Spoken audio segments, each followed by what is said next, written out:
Masyarakat Perlak Raya Bandar Khalifah memperingati 1 Muharram 1446 Hijriah sekaligus Haul Sultan Alauddin Shah ke 1222 Hijriah.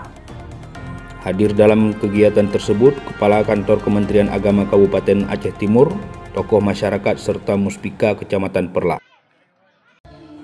Saudara, Minggu 7 Juli 2024, masyarakat Kecamatan Perlak melaksanakan kegiatan 1 Muharram 1446 Hijriah sekaligus Haul Sultan Abdul Aziz Shah yang ke 1222 Hijriah.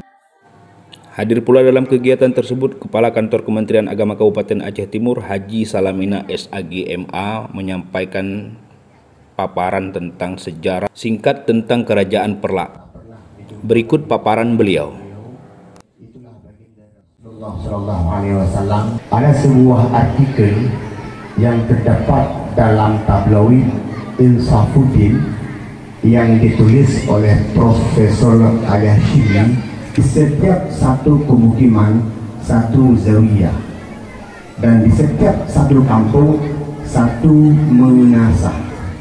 Lalu kata zawiyah itu berubah menjadi kata daya, dan kata madrasah berubah menjadi kata menasah dalam masa akhir. Yang kedua, dipaparkan tentang geografis kerajaan Perlak. Beliau mengatakan di sini dulu merupakan sungai, namun terjadi beberapa bencana berubah menjadi sawah.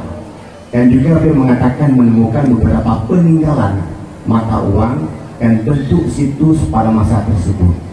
Namun artikel tersebut tidak baik dipubliskan baik dalam buku maupun di dalam media sosial. Hari ini kita melaksanakan 1 Muharram di tempat ini mengambil sebuah iktibar, sebuah pelajaran hubungannya dengan hijrah, perpindahan tun. Dari Kecamatan Perlak, Kuah Penarun TV, Abu Perlak melaporkan.